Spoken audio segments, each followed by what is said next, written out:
Let's focus in a bit more, though, on those health statistics here, because obviously, as we know well by this point, a lot is tied to the actual handling of the pandemic at hand. And when we look at that, worrying numbers, just to update you on when we think about the impact of the pandemic on the United States, according to the Johns Hopkins University tracker here, U.S. cases of coronavirus topping 5 million yesterday.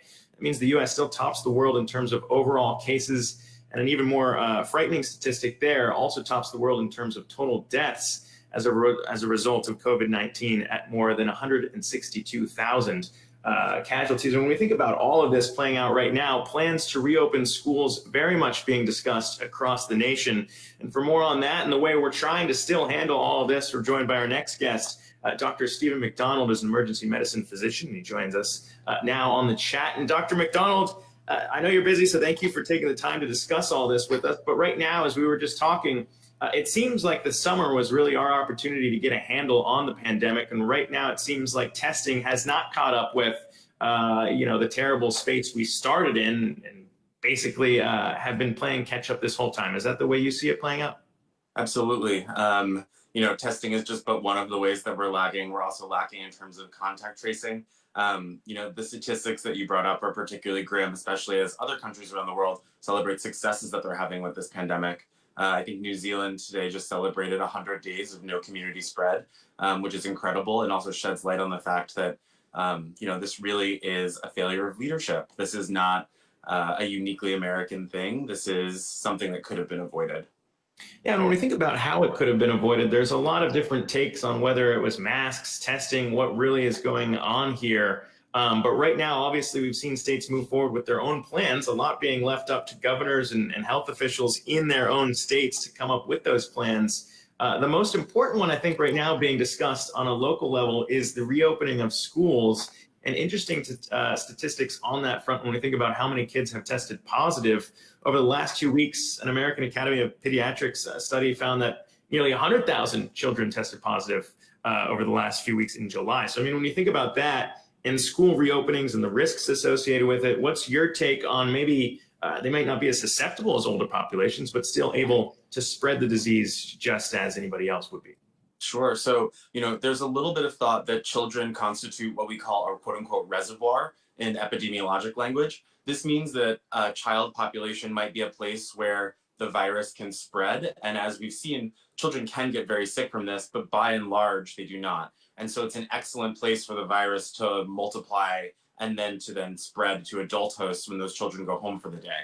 And so potentially, New York City was hit so hard for many reasons. But one of those reasons may be the fact that we delayed school closing far longer than any other major American city.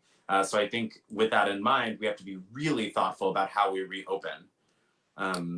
Yeah, I mean, well, right now we're on the flip side of that when we're talking about New York being the largest public school system here to think about resuming classes in person come the fall. And on that front, interesting updates in terms of all the local school districts supposedly supposed to put in plans over the weekend, due Friday for officials to review. Sounds like more than 100 districts did not put in a plan yet. And when we think about what they're tying it to, looking at a specific positivity rate for giving the go-ahead in resuming in-person classes. But what's your take maybe on how that should be tracked and monitored, and whether or not it's even possible if we don't have testing capabilities? No, absolutely. I mean, listen, Governor Cuomo has said anywhere that the infection rate is less than 5% is eligible for school reopening, and that's in accordance with WHO guidelines.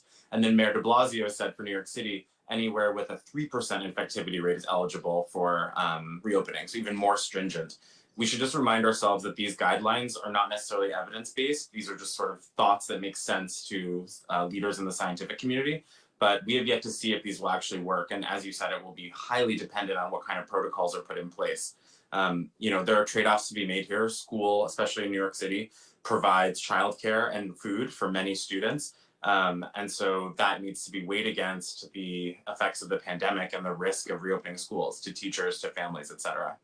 Yeah, it's one of the few areas that we're seeing this even discussed. A lot of places just not feeling comfortable with the idea of in-person classes. We saw that play out in Chicago as well. But when we think about other states and other cities, on their own trajectory, because we've seen New York come down. I mean, it's kind of a case right now to be made for how you should be able to handle this. If you get things moving in the right direction, you have people wearing masks. But there is still that lingering fear of a resurgence even here in New York when we think about travelers coming and how little can actually be done to track that. And we've seen efforts, but anecdotally, there's a lot of people who aren't filling out those traveler forms. So what's your take on the risks of resurgence, even in a state like New York where things are largely under control? I mean, the risk is very real. I just have to say in my own practice in the emergency room, the coronavirus cases that I'm seeing and colleagues of mine are seeing are largely from travelers who come from hotspot states, which is very disconcerting. We've made a lot of progress here. We all locked down. It was a real collective effort in New York City. And so to have these cases come in is really, really upsetting in some way. I do think that a second wave is somewhat inevitable. We're really benefiting right now from the fact that many activities can take place outside. As people move indoors, infection rates are, I think, bound to go up, but we'll see. Yeah, and lastly, just before we let you go, because I like having doctors who have real experience dealing with all of this right now, and we think about how bad testing is. We've heard Bill Gates come out and attack how bad we are in this country at testing, how some people can get test results in a matter of hours elsewhere around the world, and then you've got people waiting up to 7 days, perhaps longer, to get their results, and how little they are to do with that information if they could have known a little bit earlier. So what has it been like as a doctor to watch all of that play out and have so few insights into what you should be telling patients? I mean, it's been really, really difficult. It's unfortunate to have these conversations with patients where I tell them that their follow-up time for a test will be 6 days, 8 days, however long, and people look at me in disbelief, as they should. We are the richest country in the world, and yet we comprise 25% of cases, with only 3% of the population. And our testing should be so much more robust than this. It's just really frustrating. Yeah, and part of the reason why we're seeing so many push for enhanced capabilities on the testing front, but we'll leave that there for now. Appreciate you taking